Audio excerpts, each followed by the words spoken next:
السلام عليكم ورحمة الله وبركاته. اليوم رجعنا لكم فيديو جديد من بعد غيبة كتير طويلة. بعرف اني غبت عنكم ورجعنا لكم اليوم فيديو جديد وانا عند بيت اخويا. واليوم رجعنا بفيديو عن اكلتنا وهي دجاج مسلفن، دجاج ورز مسلفن. خليكم معانا هورجيكم خطوات معاكم لحظة بلحظة.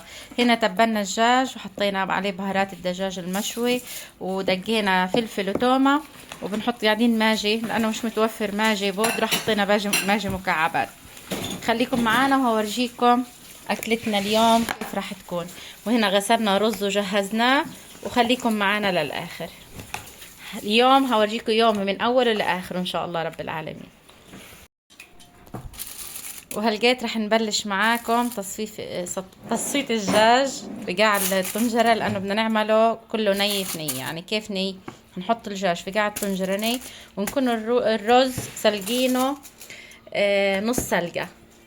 هلقيت هنسلقه ونورجيكم كيف رح نعمله معاكم. زي ما انتم شايفين بنحط كل الدجاج في قاع الطنجرة، وخليكم معانا هرجع لكم بعد ما نسلق الدجاج. وهلقيت رح نكمل معاكم. بدنا نتبل الرز اللي رح نحطه مع الدجاج المسلفن. رح نقلي بصلة وفلفل وتومة. وهنا هينا قاعدين. وهلقيتها رح نسلق الرز زي ما انتم شايفين. حطينا في جوات المية حبهان وقرنفل وورق غار. رح نسلق الرز ونرجع لكم بعد شوي. هلقيت رح نقلي معاكم البصل والثوم والفلفل للرز.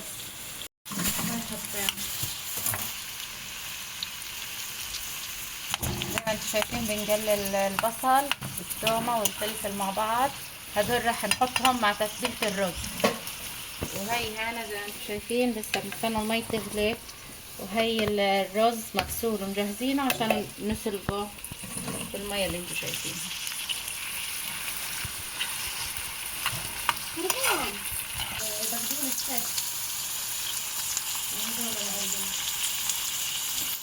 لما مسح البشكير هذا مش زين.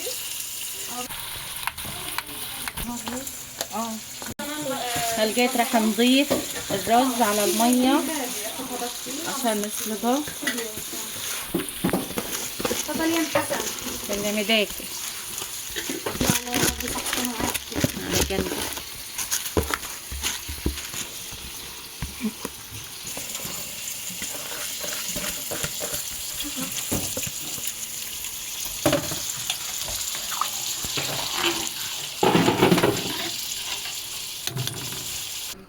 هاي لنا السلطة بتعملها ريا.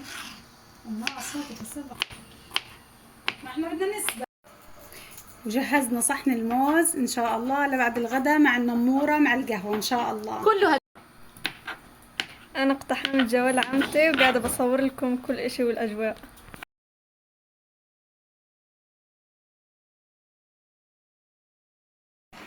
وهنا انا نسيت اصور لكم باقي التفاصيل. الرز هنا تبلناه بالبهارات الرز وبالملح والماجي، كل بهارات حطيناها عليه وحطيناها فوق الدجاج وسكرنا عليها زي ما انتم شايفين بالسلفان.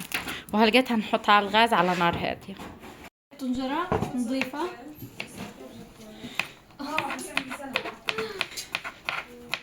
وهي هنا ريم تقريبا لها ساعة قاعدة خرطت الخيار. طب طلع كيف صغير.